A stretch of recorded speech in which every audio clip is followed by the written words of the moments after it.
Bonjour à tous. L'objectif de cette vidéo est de vous parler de Oracle Container Engine for Kubernetes. Donc, c'est le service managé du Cloud Oracle qui va gérer un cluster Kubernetes. On le retrouve sous l'acronyme OKE, Oracle Kubernetes Engine. Première réflexion, on voit qu'effectivement, au niveau du Cloud Oracle, une région, par exemple Ashburn, c'est principalement 3 data centers, l'AD1, AD2 et l'AD3. Okay. Lorsque l'on va créer un cluster Kubernetes, eh bien, on voit que naturellement, d'accord, tous les composants d'un cluster Kubernetes, à savoir les nœuds master, la base de données distribuée etcd et les nœuds workers, eh bien, tout cela va être naturellement distribué sur les 3 data centers d'une région, de façon à avoir, par exemple, 3 masters, 1 par data center, 3 workers, 1 par data center, 3 etcd, 1 par data center. Ça va obligatoirement nous assurer une haute disponibilité du cluster Kubernetes. OK? Donc, on va passer sur l'interface web. Alors, sur l'interface web, voilà, je suis connecté sur mon compte Oracle. On voit que j'ai ici un cluster Kubernetes qui s'appelle KubeDemo en version 1.9.7. Si je clique dessus, première chose, je vois que effectivement, ce cluster est composé d'un certain nombre de node pools. Alors, un node pool, c'est un ensemble de ressources qui vont contenir en fait des workers. Ici, on voit qu'on a créé un node pool qui correspond finalement à 3 VM standards à 1 au CPU. Et sur chaque VM standard, on a un worker node. Donc, en gros, j'ai un cluster Kubernetes ici avec 3 worker nodes, chaque worker node étant situé sur un data center différent. L'AD1, AD2, AD3 de Ashburn. Donc une haute disponibilité naturelle. On voit tout d'abord qu'on va gérer les upgrades automatiques. Donc je vais pouvoir upgrader par exemple en version 1.10.3 et je vais avoir un rollout upgrade. Donc les nœuds vont être upgradés automatiquement un par un. Donc, j'ai une installation automatique, juste en suivant des écrans web. J'ai un upgrade automatique et j'ai la possibilité aussi de faire du scale-up, voilà, du scale. Donc, je peux augmenter le nombre de workers ici par sous-réseau et donc par domaine AD1, AD2 ou AD3. OK ?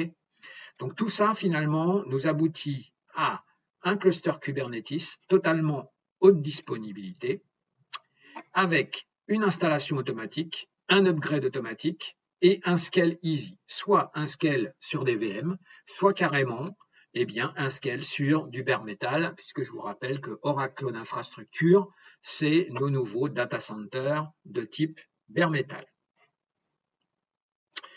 Bien évidemment, on a la possibilité de gérer ce cluster Kubernetes en faisant de l'infrastructure as code et notamment via une command line interface. Donc la command line interface du Cloud Oracle OCI. Si je me connecte ici, voilà, je peux regarder OCI, donc command line interface du Cloud Oracle-help. Effectivement, on voit que je peux travailler en infra as code, créer un cluster, obtenir mon fichier kubeconfig qui me permettra de me connecter, etc., etc., etc. Donc, tout est réalisable ici via ces command line interface permettant d'orchestrer finalement ces créations ou cette gestion de cluster Kubernetes via ce qu'on appelle de l'infra as code. Autre point, on va noter tout simplement que tout ce qui est en termes d'infrastructure concerne à la fois les nœuds master et la base de données distribuée de Kubernetes, tout est géré automatiquement par Oracle en mode haute disponibilité et avec des sauvegardes régulières sans que vous ayez à vous occuper de ce point-là et sans coût. C'est-à-dire que tout cela est géré totalement gratuitement. Donc une infrastructure complètement gratuite par rapport effectivement à la gestion de ces nœuds master et de la base distribuée etcd. Donc ça veut dire quoi? Ça veut dire qu'au niveau pricing, on va juste payer ce qu'on appelle le IaaS. Pour un cluster Kubernetes, on aura des coûts très très faibles puisque finalement on ne va rien payer du service managé, on ne va que payer des consommations de ressources, réseau, compute, donc de la CPU et éventuellement du storage. On a la possibilité aussi de faire du persistent storage, c'est-à-dire que lorsque l'on va créer un persistent volume ou un persistent volume claim, et bien tout simplement, cela va créer à partir de Kubernetes et de votre cluster, eh bien, ça va créer du block storage sur le Cloud Oracle. Donc ça veut dire qu'on va pouvoir être capable d'assurer la persistance, eh bien, notamment au niveau de certaines images.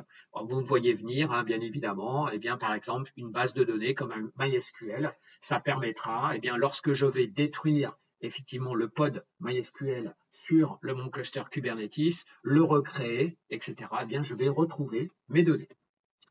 Et enfin, dernier point, on va avoir un load balancing automatique, c'est-à-dire que lorsque sous Kubernetes, on va utiliser la notion de service pour exposer eh bien, finalement ces applications via des adresses IP publiques, on aura la possibilité d'utiliser load balancing cloud service, donc un service de load balancing très puissant et qu'on peut choisir soit en 100 mégabits par seconde, en 400 et en 8000. Donc tout ça, ça vous permet finalement de gérer automatiquement un cluster Kubernetes du fond en comble, sur tous les besoins et de manière totalement managée, donc très très efficace. Merci pour votre attention.